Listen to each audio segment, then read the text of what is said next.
Hi, Rushrecap here. Today I am going to explain a movie called Larbin. Spoilers ahead, watch out and take care. In a grand hotel in France, the receptionist is taken aback when Louis strides in confidently. Louis, the son of the hotel company's president, is infamous for his spoiled and entitled behavior. Believing his father's position grants him immunity from consequences, he treats the hotel like his personal playground. Rude and selfish, Louis indulges in wasteful extravagances, throwing away his father's money on lavish parties and outlandish ideas. This time, he's brought along a large group of friends and even a panther, which he casually allows into his suite. The group parties wildly, blasting music, breaking items in the room, and disturbing other guests late into the night. Amid the chaos, someone brings a kangaroo to the suite to feed the panther. What ensues is shocking. The panther chases the kangaroo around the property, cornering it at the pool, where it attacks and devours it in plain sight. The following day, the hotel faces outrage. Protesters gather outside, accusing them of animal cruelty. To make matters worse, the incident attracts media attention, with furious activists throwing tomatoes at the car of Jean-François, Louis's father and the company president. Inside the boardroom, investors voice their growing frustration. The kangaroo debacle has tarnished the hotel's reputation, and even celebrities are calling for boycotts. They demand Jean-François take control of his son before the company suffers irreparable damage. Jean-François storms to the hotel to confront Louis. He finds his son still lounging in bed well into the afternoon. Anger boils over as he scolds Louis for his reckless actions and the embarrassment they've brought to the family. Jean-François warns him that his behavior could lead to his own downfall, even costing him his job. Unbothered, Louis laughs off his father's concern, dismissing it with a flippant remark about enjoying the wealth while it lasts. Frustrated, Jean-François leaves, tossing his son's clothes into the trash on his way out.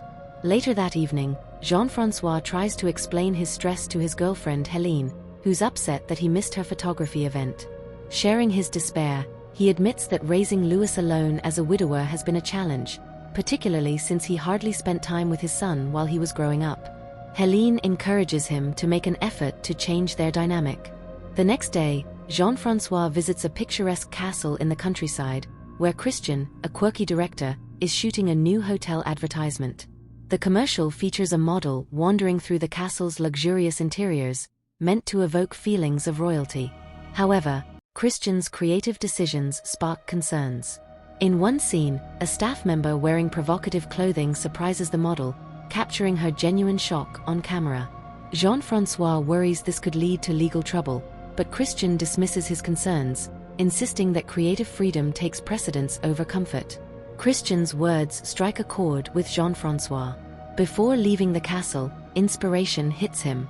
He rushes back to Christian and proposes an ambitious plan, a fully immersive project to teach Louis a lesson. Christian, intrigued by the idea, eagerly agrees.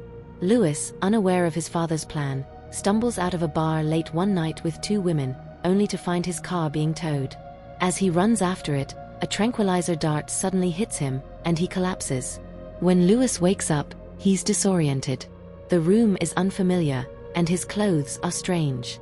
Before he can gather his thoughts, Sylvain, a servant, bursts in, shaking him awake and warning him not to be late. Moments later, Bovelin, an imposing foreman, storms into the room, berating Louis for lingering in bed. Sylvain tries to defend him, but Bovelin grabs him and hurls him around the room to assert his authority. As Sylvain recovers, Bovelin drags Louis outside. Confused, Louis stares in disbelief at his surroundings, realizing he appears to have traveled back to the 18th century. Bovelin forces Louis to follow him, explaining his duties as a servant. Louis's first task is to assist the Viscount, who pauses his stroll to announce he needs privacy.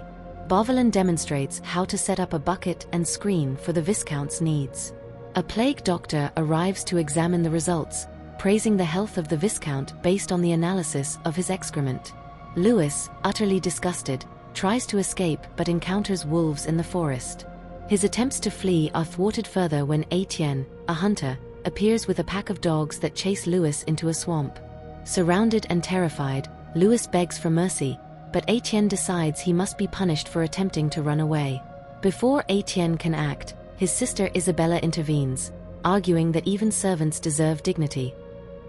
The Viscount eventually orders Etienne to release Louis, allowing Sylvain to help him recover. Unbeknownst to Louis, this entire setup is an elaborate film production. Jean-François and Christian are monitoring everything from a hidden base in the forest, using drones and special effects to maintain the illusion of the 18th century. Over time, Louis struggles to adapt to his new life. Each morning, he's awakened at sunrise to fulfill grueling tasks, including assisting in the kitchen and enduring primitive bathing conditions. Despite his complaints, his attempts to explain modern concepts like democracy and technology fall on deaf ears. Determined to return to his old life, Louis devises a plan.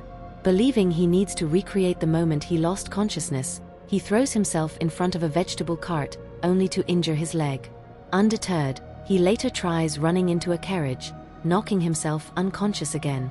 Jean-François and Christian momentarily panic, thinking Louis might be seriously hurt, but he wakes up unharmed, allowing the show to continue. As days pass, Louis begins to experience moments of growth. He befriends Sylvain, who teaches him about camaraderie and resilience. Meanwhile, Isabella expresses interest in Louis, sharing her woes about an arranged marriage. Though she flirts with him, Louis dismisses her, suggesting she marry the wealthy man and wait for his inevitable death to enjoy his fortune. Christian grows frustrated at Louis's indifference, while Helene voices concerns about the ethics of the experiment. In one notable incident, Louis encounters Lisette, a horse trainer pretending to be a maid. During a misunderstanding, Louis makes an inappropriate assumption about her attire, leading to a comedic but awkward encounter. Mortified by his behavior, he later seeks her out to apologize, marking a rare moment of self-awareness. As Louis adjusts to the 18th century lifestyle, he begins forming connections with those around him. His dynamic with Lisette deepens as she challenges his prejudices and forces him to reflect on his privileged upbringing. Inspired by Sylvain, Louis even attempts a humorous but heartfelt performance to win Lisette's forgiveness, solidifying their bond. Jean-François, observing his son's transformation, grows hopeful that the experiment is working. However, tensions arise when Etienne manipulates a situation to punish Louis, forcing him to take a public whipping in place of another character. Though Christian views the spectacle as cinematic brilliance, Helene is horrified by the lengths the production has gone to teach Louis humility. Despite setbacks, Louis emerges from the experience with a newfound sense of responsibility and empathy.